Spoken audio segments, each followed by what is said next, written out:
gibt ein Musikgenre, das mich jedes Mal in den Fluchtmodus versetzt. Spätestens wenn die ersten Akkorde und Autotune einsetzen, kriege ich Schweißausbrüche. Es ist Schlager.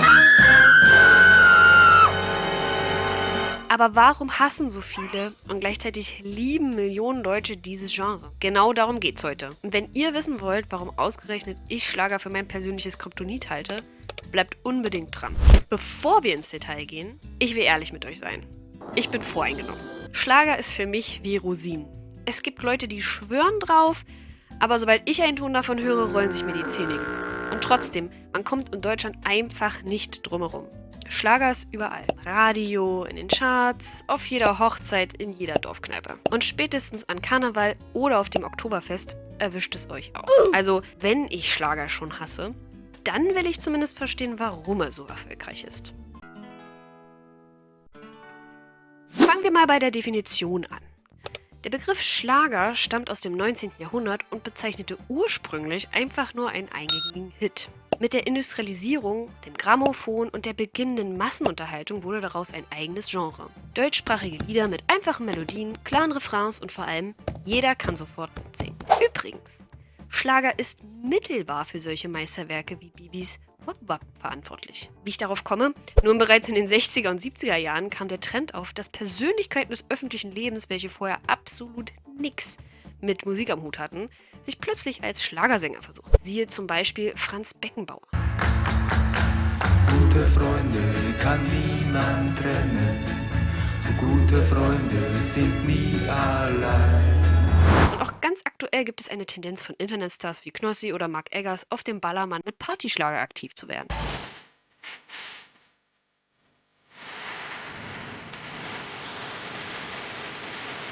Trinken ist auch Sport, trinken ist auch Sport. Ich bin nicht obergeil in meinem Oberteil. Wenn's nach mir geht, darf's auch ohne sein. Im Grunde ist Schlager musikalisches Fastfood. Schnell, günstig, für alle zugänglich. Aber nicht unbedingt nährstoffreich. Verglichen mit Chansons oder Pop fehlt oft die Tiefe, aber genau das macht's aus. Schlager will nicht kompliziert sein. Er will ein Gemeinschaftsgefühl erzeugen. Aber warum ist das Genre heute so allgegenwärtig?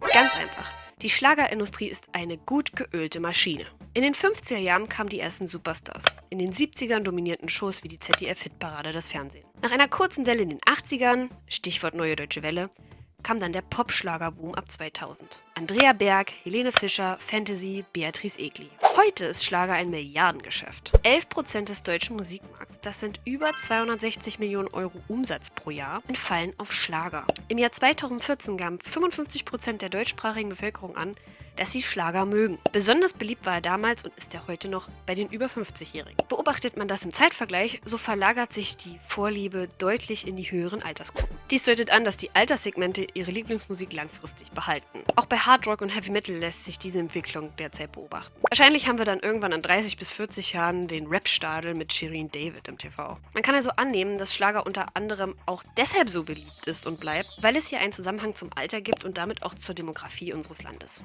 Dazu kommt eine in meinen Augen ein bisschen unfaire Unterstützung. ARD und ZDF lieben Schlager. Shows wie Immer wieder sonntags erreichen ein Millionenpublikum. Während Indie-Bands sich in Clubs abrackern dürfen Schlagerstars zur besten Sendezeit samstagabends ganze Arenen füllen. Die kostenlose Promo hat bestimmt gut geschmeckt. Und apropos Andrea Berg. Die Verkaufszahlen sind brutal. Ihr Album Best Of war 347 Wochen in den Charts. Das sind fast 7 Jahre. Und ein weiterer Funfact: Helene Fischers Album Farbenspiel aus dem Jahr 2013 ist das erfolgreichste deutsche Album aller Zeiten. Auch wenn sie es bisher nicht so lange am Stück in die Charts geschafft hat, wie Andrea Berg. Die Platte verkaufte sich bisher über 2 Millionen Mal. Vielleicht ist es euch aufgefallen. Schlager klingt oft identisch. Und nein, das bilde ich mir nicht nur wegen meiner Abneigung für das Genre ein. Es liegt daran, dass die Produktion seit den 90ern stark industrialisiert wurde. Früher gab es Orchester und echte Instrumente, heute oft Synthesizer, Copy-Paste-Arrangements und Textbausteine. Dieter Bohlen hat's mal auf den Punkt gebracht. Musik ist für ihn ein BWL-Produkt. Was verkauft, wird gemacht. Und im Schlager bedeutet das kein Risiko, keine Experimente. Oder wie Liedermacher Reinhard May mal sagte, ein Schlager ist nur gut, wenn er sich gut verkauft. Ein Chanson kann ein Meisterwerk sein, auch wenn es nur 3 Menschen findet. Irgendwie schade. Und leider nicht der einzige Bereich im Entertainment, wo wir diese Entwicklung beobachten können. Die Zunahme der Monotonie durch Kommerzialisierung findet sich ebenso bei Serien und Filmen. Seien es die Disney Live-Action-Remakes, die x-te Neuverfilmung von Batman und Spider-Man oder die Neuauflagen von Verkaufsgaranten wie dem Harry Potter-Universum. Risiko und Chancen von neuen, kreativen und originellen Ideen werden zugunsten des sicheren Profits geopfert und leider allzu oft unterirdisch umgesetzt. Nicht nur gibt es unheimlich viele Schlagerlieder, die Alkohol in ihren Texten thematisieren. Aus eigener Erfahrung heraus kann ich sagen, wird Schlager oft im Kontext von Feiern zelebriert. Aber vielleicht ist das ja auch nur meine voreingenommene Meinung. Und jetzt wird's spannend. Das lässt sich sogar wissenschaftlich nachweisen. In einer Studie an der TU Dortmund zeigte sich, unter 0,5 Promille bevorzugen Menschen eher Rock- oder Popmusik. Ab 0,5 Promille steigt die Wahrscheinlichkeit, dass man Schlager bevorzugt. Kein Witz. Schlager funktioniert also am besten, wenn die Hemmschwelle sinkt. Genau deshalb sind Schlager und Ballermann, Après-Ski und Kirmes untrennbar miteinander verbunden. Es geht weniger um hohe musikalische Meisterleistung, sondern darum, was man mit Nervengift im System noch verarbeiten kann. Ich erzähle euch nicht Neues, wenn ich sage, dass Alkohol in Deutschland ein großes Thema ist. Laut der Deutschen Hauptstelle für Suchtfragen lag der Pro-Kopf-Verbrauch bei Personen ab 15 Jahren 2023 bei 10,2 Liter rein Alkohol. In der Altersspanne von 50 bis 59 Jahren haben laut einer kleinen Anfrage der Linksfraktion im Deutschen Bundestag etwa 17,8% der Befragten einen riskanten Alkoholkonsum. Wenn wir also zurückdenken an die Musikvorlieben, könnte man hier vielleicht nicht unbedingt von einem Full-Circle-Moment sprechen, aber der Einfluss liegt dennoch sehr nah. Kurzer Disclaimer: Ich will hier natürlich nicht sagen, dass alle Alkoholiker Schlager mögen oder jeder Schlagerfan eine Schnapsdrossel ist. Jetzt mal Butter bei die Fische. Schlager wirkt oft so brav. Aber dahinter steckt Drama pur. Tatsächlich gibt es Klatschzeitungen, die nur damit ihr Überleben sichern. Meine 3 Highlights habe ich hier für euch mitgebracht. Round 1. Florian Silbereisen. 2010 musste die Polizei anrücken, weil er in der Passauer Altstadt nach zu viel Glühwein randalierte. 2020 wurde es dann sogar schlüpfrig. Nachdem er als Gastjuror bei DSDS als klassisches Oversharing erzählte, dass er stets eine rote Glücksunterhose bei wichtigen Shows trägt, setzte er im Anschluss noch einen drauf und verschenkte eben jene Buchse als Glücksbringer an den Kandidaten Ramon, indem er sie wie ein Fangirl auf die Bühne warf. Cringe. Round 2. Nino De Angelo. Er gab 2004 seine Kokain- und Spielsucht bekannt, 8000 Euro! geriet mit 2,1 Millionen Euro Schulden, darunter 240.000 Euro Steuerschulden und weiteren Rückständen bereits 2-mal in die Privatinsolvenz, wurde 2017 wegen häuslicher Gewalt angeklagt, verlor nach einer Sufffahrt 2018 seinen Führerschein und fällt auch in diesem Jahr durch Fahrerflucht in einem Parkhaus in Kempten unangenehm auf. Hier in diesem Parkhaus soll er laut Polizeibericht ein Auto angefahren haben. Danach riss er laut dem Bericht noch eine Kabelleitung raus und krachte durch die Schranke.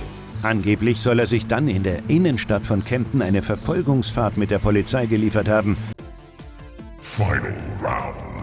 Stefan Moss. Wo soll ich bei ihm nur anfangen?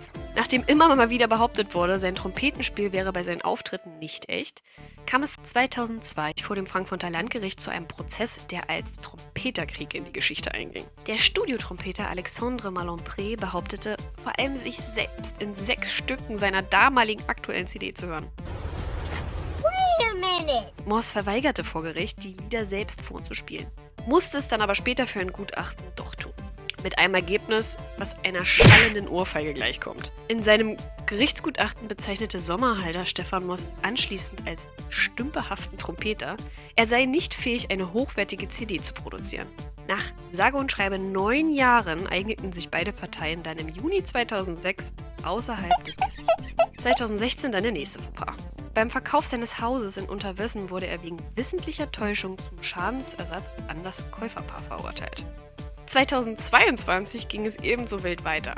In einem Leipziger Hotel wurde er gegenüber einem Gast handgreiflich, der ihn als Schlagerfuzzi und Playback-Künstler bezeichnet hatte, was ihm mit einem Strafbefehl wegen Körperverletzung und Nötigung quittiert wurde. Und last but not least, rund um Stefan Moss und insbesondere bei seiner langjährigen Beziehung zu Stefanie Hertel übrigens ebenfalls Schlagerstar, gab es immer wieder Gerüchte darum, dass die Beziehung arrangiert worden wäre. Passend hierzu lernte er Anna-Karina Wojcik 2016 in einer seiner Schlagersendungen kennen.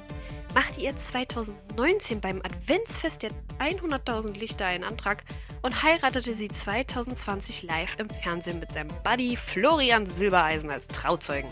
Nachtigall, ich höre dir trapsen. Flawless victory.